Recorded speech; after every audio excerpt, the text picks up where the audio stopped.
अजय पाल शर्मा पर एफआईआर, सिर्फ एफआईआर दर्ज नहीं हुई बल्कि मामला पहुंच गया है कोर्ट। और कोर्ट के पहुंचने के बाद एक खुलासे अजय पाल शर्मा पर अभी भी हो रहे हैं। यानी टीएमसी को लेकर चुनाव हराने और बीजेपी को चुनाव जितवाने के लिए बंगाल पहुंचे अजय पाल शर्मा को लेकर कैसे कैसे खुलासे हो रहे हैं। एक के बाद एक खबरें आपकी स्क्रीन पर होंगी। द हिंदू की रिपोर्ट देखिए। 7 अप्रैल को चुनाव आयोग ने पश्चिम बंगाल के लिए जो 84 पुलिस पर्यवेक्षकों को पहली लिस्ट जो जारी की थी, उसमें इन आईपीएस अजय पाल शर्मा का नाम नहीं था। यानी यूपी पुलिस का वो अधिकारी जिनका वीडियो वायरल हो रहा है, वो अश्लील वाला, जिसमें कथित तौर पर वो पश्चिम बंगाल के, ये वाला वीडियो भी वायरल, डायमंड हार्बर क्षेत्र फाल्टा टीएमसी के उम्मीदवार जहांगीर खान के ठिकानों पर खुलासा ना करने पर स्थानीय लोगों को गंभीर नतीजे भुगतने की चेतावनी दे रहे थे। ये वाला वीडियो यानी लोगों से धमकाते हुए कह रहे थे कि टीएमसी उम्मीदवार जहांगीर खान का पता बताओ, उसका ठिकाना बताओ, नहीं तो अंजाम भुगतने के लिए तैयार रहो। सीधे तौर पर ये जनाब धमका रहे थे और उस पुलिस अफसर को पर्यवेक्षक के रूप में लगाने के लिए पहली लिस्ट में 84 में से इनका नाम शामिल ही नहीं था। अभी और भी खुलासे हुए हैं, देखते जाइएगा। यह दावा आपके सामने दिखाई दे रहा है आपको। अजय पाल शर्मा को उड़ीसा कैडर के 2017 बैच के आईपीएस अधिकारी परमार स्मिथ की जगह लगाया गया है। अब सवाल यह कि ऐसा क्यों करना पड़ा? क्या जानबूझकर चुनाव आयोग ने इनका नाम पहली लिस्ट में शामिल नहीं किया था अजय पाल का? क्योंकि इनका नाम अगर पहली लिस्ट में आ जाता तो बवाल हो जाता, विवाद खड़ा हो जाता, और नाम पहले ही सामने आ जाता तो फिर उसके बाद यू टर्न लेना पड़ जाता। तो क्या ऐसी स्थिति से बचने के लिए चुनाव आयोग ने धीरे से पीछे के दरवाजे से अजय पाल शर्मा की एंट्री करवाई? हालांकि जिस अफसर को हटाकर अजय पाल को लाया गया है, वो अफसर जानते कौन है? आईपीएस अधिकारी परमार स्मिथ। ये खुद विवादित रहे। याद होगा आपको, हमने आपको एक खबर दिखाई थी और खबर यह थी कि टीएमसी ने दावा किया था परमार स्मिथ, जिनका वीडियो भी सामने आया था, ये वाला वीडियो, वो अफसर कथित रूप से 20 अप्रैल को डायमंड हार्बर के एक होटल में बीजेपी के उम्मीदवार सुंदर घोष से मुलाकात कर रहे थे। और यह मामला भी अब कोर्ट पहुंच चुका है। यह अकेले में मुलाकात कर रहे थे। यानी सोचिए कि चुनाव पर्यवेक्षक जिन्हें चुनाव आयोग लगा रहा है, वो आईपीएस अफसर भाजपा के उम्मीदवारों के साथ होटल में मुलाकात कर रहे थे। और शिकायत के बाद जब उन्हें हटाया जाता है तो एक ऐसे अफसर को चुनाव आयोग लेकर आता है जो पहले से ही इनसे ज्यादा विवादित है, यानी कि अजय पाल शर्मा। देश में ईमानदार, तटस्थ और साफ सुथरी छवि वाले आईपीएस अधिकारियों की कमी हो गई थी, इसलिए अजय पाल की एंट्री हुई। चुनाव के भीतर क्या यह लिस्ट चुनाव आयोग ने तैयार की या फिर मिस्टर अमित शाह ने? कि अमित शाह ने तय किया कि अजय पाल की एंट्री हो। आखिरकार एक अफसर पर कदाचार के आरोप लगते हैं तो उसे हटाकर किसी साफ छवि वाले अफसर को लाना चाहिए था, लेकिन दूसरे को लाया गया जो पहले से ज्यादा बदनाम है। आपको बता दें कि अजय पाल शर्मा पर पोस्टिंग के बदले रिश्वत, घूसखोरी और ना जाने क्या क्या आरोप अब तक लग चुके हैं और इसके चलते पहले भी इनके ट्रांसफर हो चुके हैं। बाकी कैसे एक महिला ने इन पर शादी करके धोखा देने का आरोप लगाया, वो खबर शायद आपको भी मालूम होगी। नहीं मालूम तो ये खबरें आपके सामने हैं। और ये तमाम आरोप लगे जहां पर कथित रूप से एक महिला के साथ डांस करते हुए जनाब दिखाई दे रहे हैं। यानी दो बेहद गंभीर आरोप अजय पाल शर्मा पर पहले से ही जांच के दायरे में है। और चुनाव आयोग इतने विवादित अफसर को पश्चिम बंगाल में किसके कहने पर पर्यवेक्षक बनाता है? क्या यह सवाल नहीं है? जहां पर पहले पर्यवेक्षक पर भाजपा कैंडिडेट के साथ होटलबाजी करने के आरोप लग रहे थे और उन पर्यवेक्षक को हटाया तो इनकी एंट्री करवा दी। देश भर में अजय पाल शर्मा की हरकतों को लेकर चर्चा और ये तमाम पूर्व अधिकारी और जानकार सवाल उठा रहे हैं।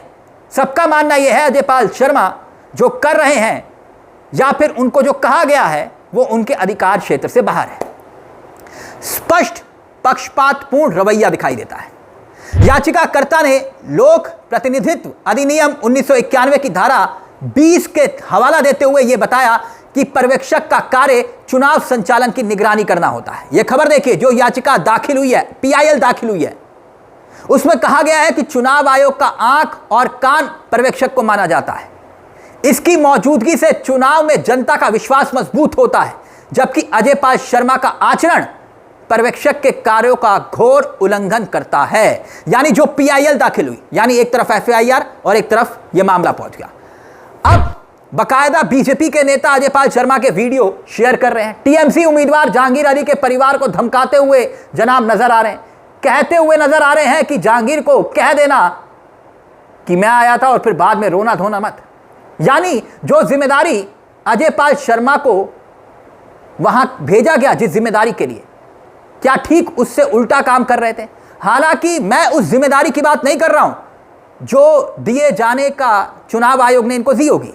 अब चुनाव आयोग और बीजेपी यानी कि ज्ञानेश कुमार और भाजपा ने कौन सी इनको जिम्मेदारी दी थी अजय पाल शर्मा को। खैर, ये किसके कहने पर ये जिम्मेदारी निभा रहे थे ये आप समझ सकते हैं। उधर टीएमसी के सांसद देखिए कल्याण बनर्जी, हमने कहा ना आपसे कि एक के बाद एक खुलासे हो रहे हैं, अभी कुछ और खुलासों का भी जिक्र करेंगे। टीएमसी के सांसद कल्याण बनर्जी का कहना यह है कि बीएसएफ के कमांडेंट टीएमसी के कार्यकर्ता को तुरंत मिलने के लिए बुला रहे हैं और आदेश ना मानने पर कड़ी कार्रवाई की धमकी दे रहे हैं, जबकि ये सारी चीजें माननीय हाईकोर्ट के 22 अप्रैल और 27 अप्रैल 2026 के आदेशों का स्पष्ट उल्लंघन प्रतीत होता है।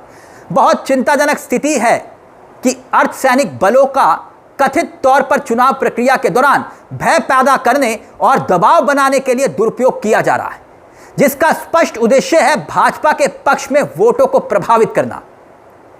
यह करवाया लोकतांत्रिक प्रक्रिया की निष्पक्षता पर गंभीर सवाल खड़े करता है। वैसे चुनाव दूसरे चरण के भी हो चुके हैं, लेकिन क्या वाकई में इस तरह से टीएमसी के कैंडिडेट्स को बुलाया गया? दूसरे चरण के चुनाव के भीतर भी तमाम सवाल खड़े हुए। यानी पश्चिम बंगाल में बार बार लगातार चुनाव आयोग के द्वारा लगाए गए अफसर ही सवालों के घेरे में आ गए, और इतनी बड़ी संख्या में चुनाव आयोग ने बंगाल में अफसरों को लगाया, जिसको लेकर सवाल खड़े हो रहे हैं। सवालों के घेरे में टीएमसी के राज्यसभा के पूर्व सांसद साकेत गोखले ने भी लिया। देखिए साकेत गोखले ने क्या लिखा।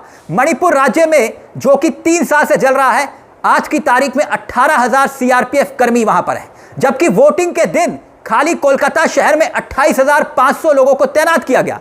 यानी पूरे मणिपुर की तुलना में आज अकेले कोलकाता में लगभग 10,000 से अधिक केंद्रीय पुलिस बल तैनात किए गए।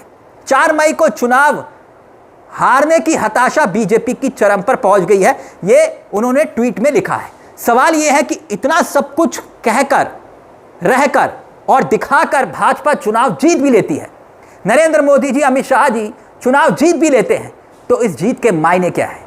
इस जीत का मतलब क्या है? यानी चोरी करके आप विजय भी हो जाएं तो क्या ऐसी विजय होने के कोई मायने रखते हैं? आपकी आत्मा क्या गवारा करेगी कि भाई हम इस कदर जीते? खैर, नैतिकता विश्वगुरु के भीतर कितनी है ये सब जानते हैं।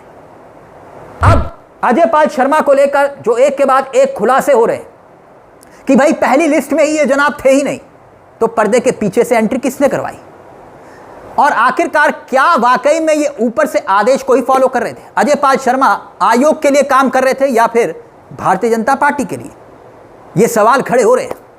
आपको क्या लगता है कि इन जनाब पर एफआईआर और मामला कोर्ट में पहुंचा है, क्या वहां न्याय होगा, जांच होगी, या फिर चुनाव के बाद सब खत्म, क्योंकि दूसरे चरण का भी चुनाव अब निपट चुका है? इस पूरे मुद्दे को लेकर अपनी राय हमें कमेंट बॉक्स में जरूर दीजिएगा। मुझे तिलक चावला को दीजिए इजाजत। एक छोटी सी दरख्वास्त, चैनल को सब्सक्राइब करना मत भूलिएगा। मंच आप ही का है जहां हम सिर्फ खबर नहीं दिखाते बल्कि खबर के पीछे की खबर भी बताते हैं। नमस्कार, जय हिंद, जय भारत।